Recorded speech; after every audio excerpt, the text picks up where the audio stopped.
Sa pagkakataong ito po, tumayo na po tayo, minamahal, bilang pagrespeto sa salita ng ating dakilang Diyos na dadalhin po ng ating beloved preacher, Wheeler Nual.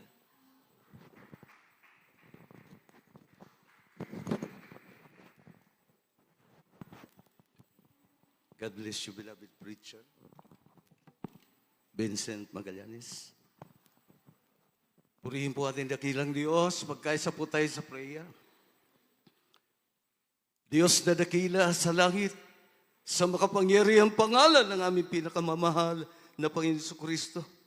Lubos sa taos puso kami nagpapasalamat, mahal Panginoon, sa lahat ng iyong kabutihan, kadakilaan, kaganan, loob. Higit sa lahat, sa iyo walang kupas na katapatan mo, sa iyong mga dakilang pangako, mahal Panginoon. Maraming salamat, mahal Panginoon. Maging sa paglangis mo, sa mga naunang bahagi ng iyong banal na gawain. Higit sa lahat, mahal Panginoon, sa iyong matamis at banal na presensya, sa patuloy mong pinapadala sa aming kalagitnaan. Maraming salamat, mahal Panginoon, for your grace, for your mercy and your compassion. Maraming salamat, mahal Panginoon.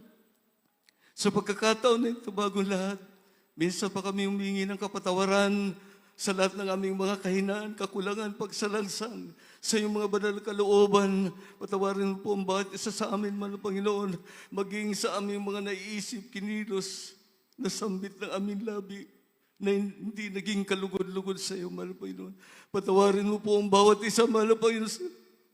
Hallelujah, maraming salamat, mahal Panginoon. At sa mga naunang panalangin namin minamahal, kinagalang mahal Pastor, ay sama-sama namin sinasaway ang lahat ng adlang sa aming kalagitnaan. We bind the power of darkness, unbelief and doubt. We rebuke and reject all the works and evil influences in this place. Opposing spirits be frozen in Jesus' powerful name. Hallelujah, praise the Lord. Purihin po ating dakilang Diyos. Can you say praise the Lord? Bago po tayo magpatuloy, mga minamahal, nais ko muna pong gialay or giving the highest honor, praise, and worship and majesty to our loving God and Savior, our dear Jesus. At ako po ay nagpapaabot or ng dubling paggalang, pagrespeto, pagmamahal, or greetings. Blessed good evening po sa ating dearly beloved parents in the Lord. At sa patuloy po natin paggunita, pag-alala sa mga banal na katuruan nating beloved parents in the Lord. Gayon din po ako ay nagpapaabot.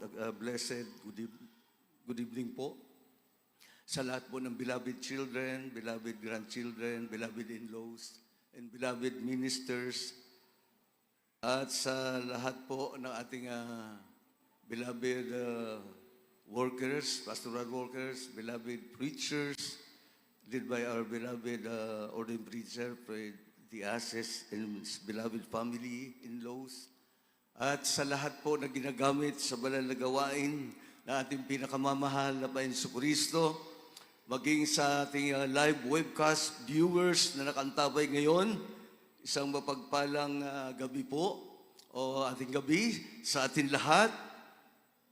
Pwede ba natin palakpakan ng malakas na Panginoon? Praise the Lord, praise the Lord. Purihin po ating dakilang Diyos, mga minamahal. Ang sarap damihin ng presensya ng mahal Panginoon. Amen. Walang katumbas yan, mga minamahal. Hindi pwedeng tawaran. At ako po ay nagagalak, nabibless dahil muling na-revive, mga minamahal, aming paglilingkod sa mahal Panginoon. Praise the Lord. Salamat sa mahal Panginoon. Meron pong, there are two powerful tools ang aking natuklasan, mga minamahal, sa banal na kasulatan. Yung pong number one is yung smile. Amen.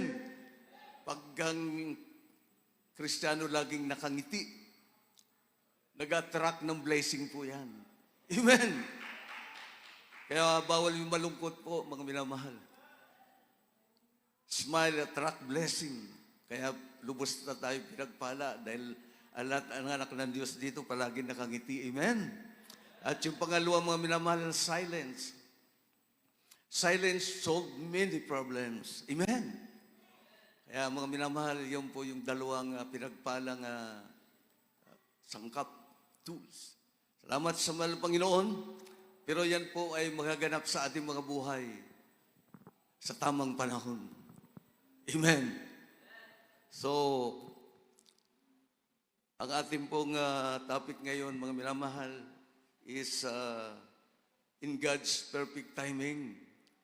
Amen? Lahat ng panahon o sa tamang panahon ng Diyos, mga minamahal. And you say, praise the Lord. Alam niyo, mga minamahal, ang buhay po ng mga Kristiyano, minsan, hindi po natin napapansin, no? Kasi po, ang Diyos po natin, mga minamahal, God has a perfect timing for everything. Amen? Minsan may mga bagay na gusto natin mangyari ayon sa ating plano, pero hindi minsan nagkakatotoo. Bakit po? Siguro hindi dahil hindi talaga ito nakalaan sa iyo. O baka may inihanda ang mahal na Panginoon na mas maganda. Amen? Kaya pagtiwalaan po natin, mga minamahal, kahit hindi po natin naiintindihan minsan, kasi siya lang po nakakaalam kung ano ang mabuti para sa atin. Amen. And lastly, sundin natin ang utos niya kasi para naman ito sa atin at hindi sa Kanya. Can you say, praise the Lord? Minsan po kasi ang mga anak ng Diyos, mayroon pong pagkakataon na sa lahat ng kanilang mga prayer request, yung mga kahilingan sa mahal na Panginoon, minsan po, gusto nila instant ang kasagutan. Yung ating mga desires, yung ating mga pangarap, yung ating mga gusto o naisin, minsan, gusto ng mga anak ng Diyos, instant ang kasagutan ng mahal Panginoon. Pero, mga minamahal, sabi ng Bible, when the time is right, sabi ng Bible, when the time is right, I, the Lord, will make it happen. Amen. Kaya magantay lang tayo, mga minamahal. Huwag tayong magmadali. Dahil ang Diyos, lagi yan nasa tamang panahon. Amen? Instant palagi ang gusto ng anak ng Diyos. Mayroong mga ganyang Kristiyano. May naalala ko, mga minamahal, isang kapatiran natin sa Dakong Maynila, sa Pasay City, mga minamahal, nung ang gawain natin ay nasa Cunita Astrodome. May lumapit sa akin isang kapatiran, sister po siya. Ang ganda-ganda ng kanyang trabaho dito sa Pilipinas. Isa siyang guro, isa siyang teacher sa Maynila. Napakatalinong kapatid na ito.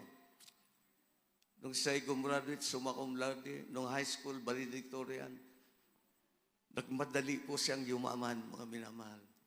Napakalaki na nasweldo niya, pero na-encourage siya doon sa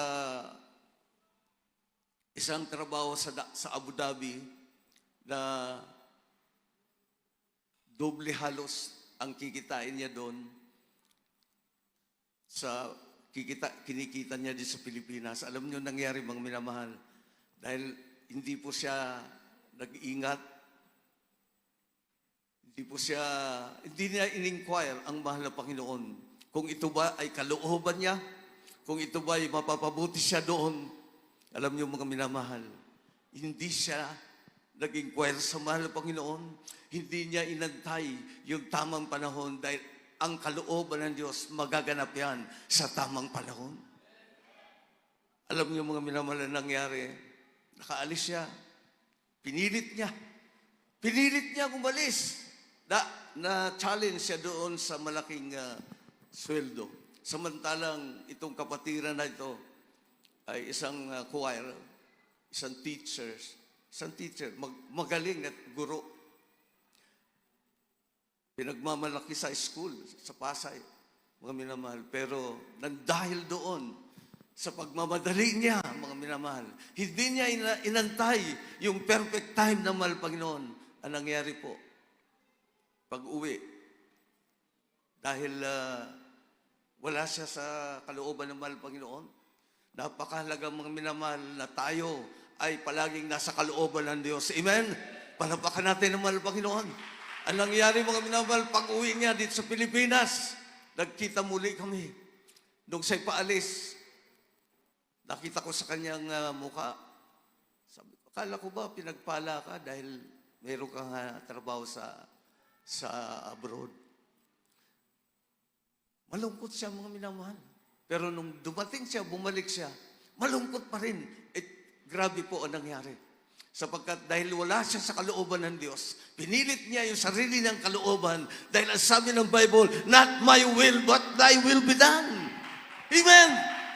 Ingatan po natin yon mga minamahal. Dapat ang mahal na Panginoon masusunod sa atin. Bakit mga minamahal? We are God's property. Binili na tayo sa mahalagang dugo ng mahal na Panginoon. Kaya ang Diyos na ang masusunod sa atin. Hindi na tayo mga minamahal. Ano nangyari sa kapatid? Na out of mind. Na torture. Yung kanyang isipan. Nakakaawa. Nagkita muli kami. Umiiyak. Sabi ko, anong gusto mong mangyari ngayon? Kaya sabi niya, pwede pa ba akong muli na lumapit sa mahal Panginoon? Nagkamali ako. Sabi ko, laging bukas ang kamay ng Diyos tayo tanggapin. Amen. Magsisi ka, mag-pray tayo. Pero tolero na po yung isip niya. Dati nung nandito sa Pilipinas, napakaganda ng katatayuan niya.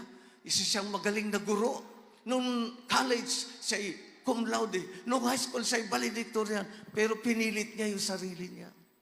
Hindi nakapagantay. Ano nangyari? Inovertake niya ang mahal na Panginoon. Yun. Nagbayad siya sa consequence. Nagbayad siya mga minamahal. Pero salamat sa mahal Panginoon, mahabagin ng Diyos. After na prayer, advice ko, mag-fasting ka ng 10 days. Choir ka pa naman, sabi ko. 10 days fasting. Alam niyo mga minamahal ngayon, good news, ginagamit na uli sa dakong Pampanga. Napakabuti ng mahal Panginoon, mga minamahal, sagana sa kahabagan. Huwag lang natin siyang abusuhin. Amen. Hintayin natin yung God's timing.